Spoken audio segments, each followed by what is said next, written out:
Alright, 4:09 PM, October 23, 25, babalik sa part 1. Wala ko ni kuan, naka-uniform pa ko. Welcome sa tuang part 1 after this series pa ba niya vlog? This is the first time nga mutilaw ta ani nga klase nga peanut butter nga walay sugar kay gi-advisean ko ni Ma'am Joanne from Aina Center. So sa akong paniniwala, kining K stands for kare-kare. So kini ang peanut butter nga walay sugar. Ang giingon is um wala siya sugar, no? Kare-kare siya. So sige. So kung tan-aw na to dire, wow. Wow. Wala siya naglahi sa katong peanut butter nga nay sugar. Pero naa gyud siya oil. Pero ang plano pa naman ta nako, gusto nako bawasan ang oil dito sa lababo. Pero dili na ko na mabuhat. Mahal kaini siya, guys. Tagpila ni 85 pesos. Pero usually, kung dito sa palengke sa Quiapo Boulevard, diri sa Quiapo Boulevard, tagpilan 70 pesos. Pero kini wala siya sugar. Ang giingon wala sugar. Okay, tinawa na to ha. Hmm.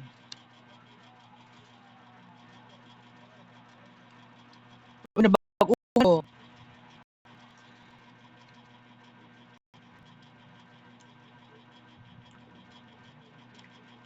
peanut butter siya nga mura kag nikaon og mani lang.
Wala ko na-expect na katong gilanlan nako.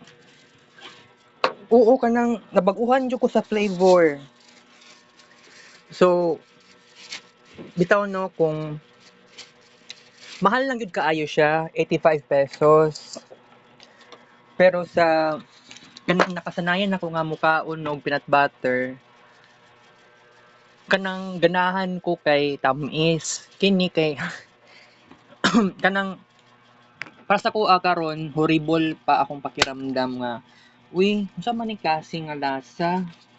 Mao na akong makaingon, mao na akong maingon sa akong sarili nako. I am not okay with this. Oh, parang ganon. So, that's very crazy, right? What a crazy discovery. Ay, naay aha moments nga tilaw kog ingani. Very unbelievable kung mutilaw ka, dili siya ma-expect na, okay, 'di ba? So gamay lang siya calories. Kay wala man siya sugar.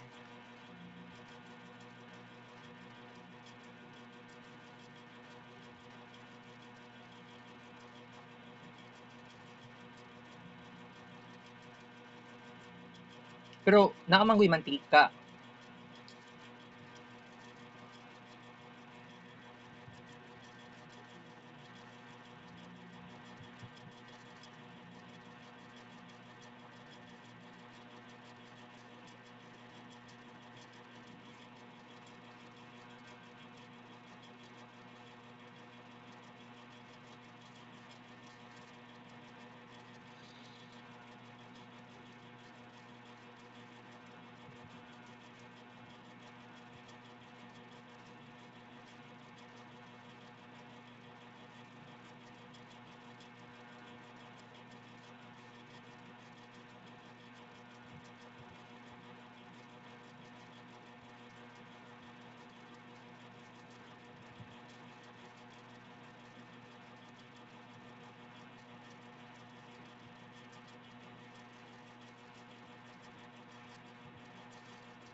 Okay guys, so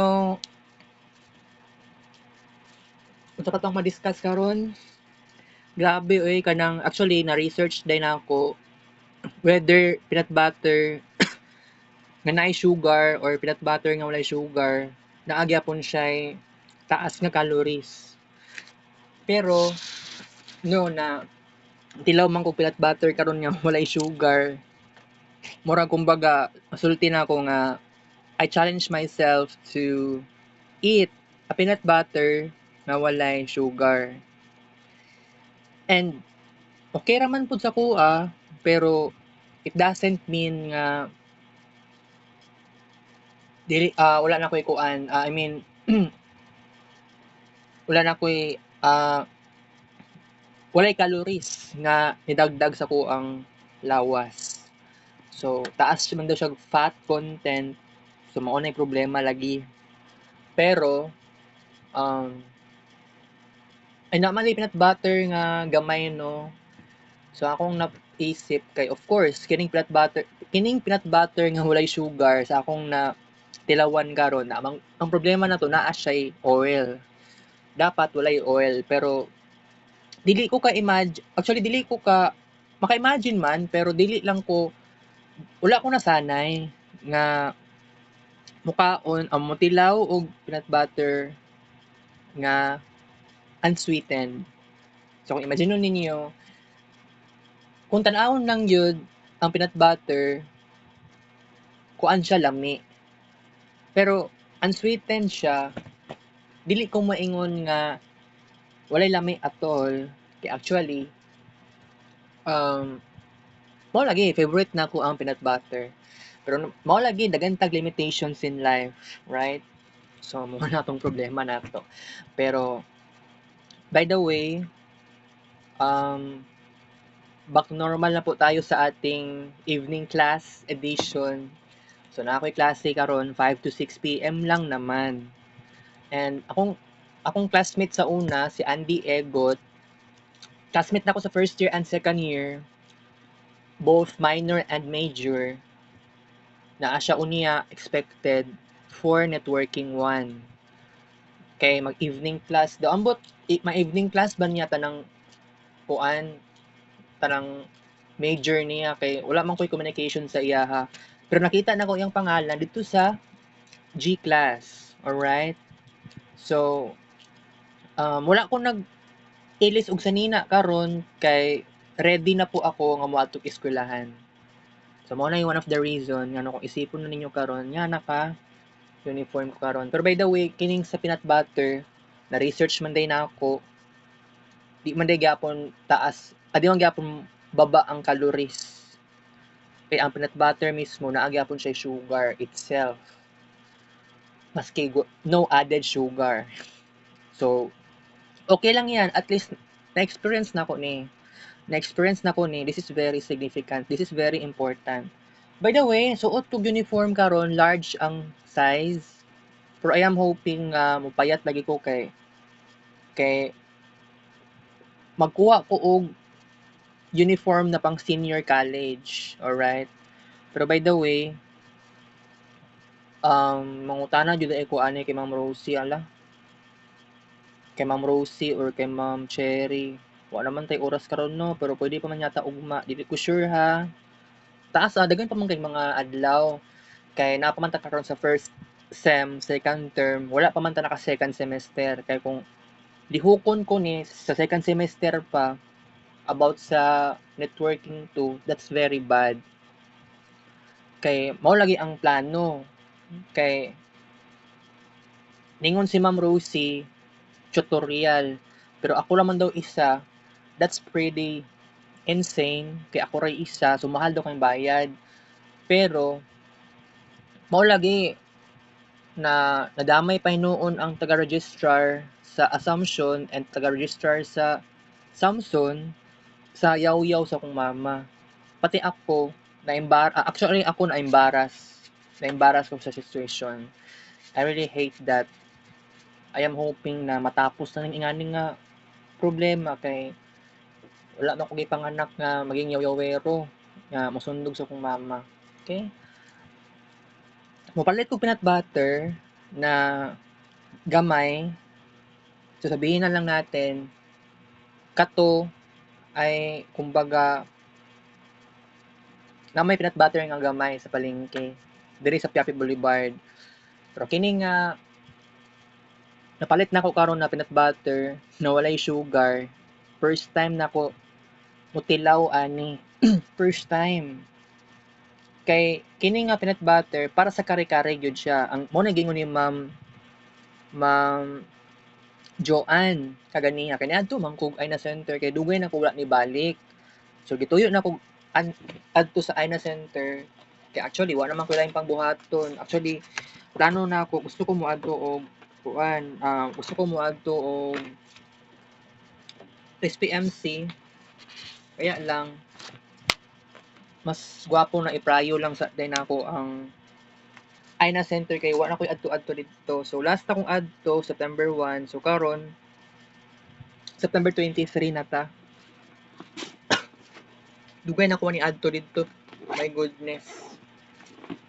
Alright. So kuan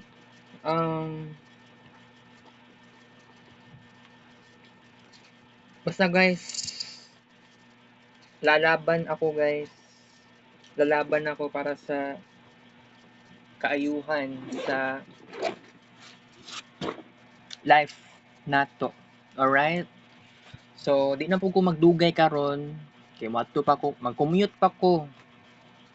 Saan mo double ride kay wala man gyud dunya pilar kaayo nga sakyanan. Naa pero rare lang kaayo siya guys. Okay, I got to say goodbye guys. Kita sa Breaks Vlog. Take a show. 4:28 p.m.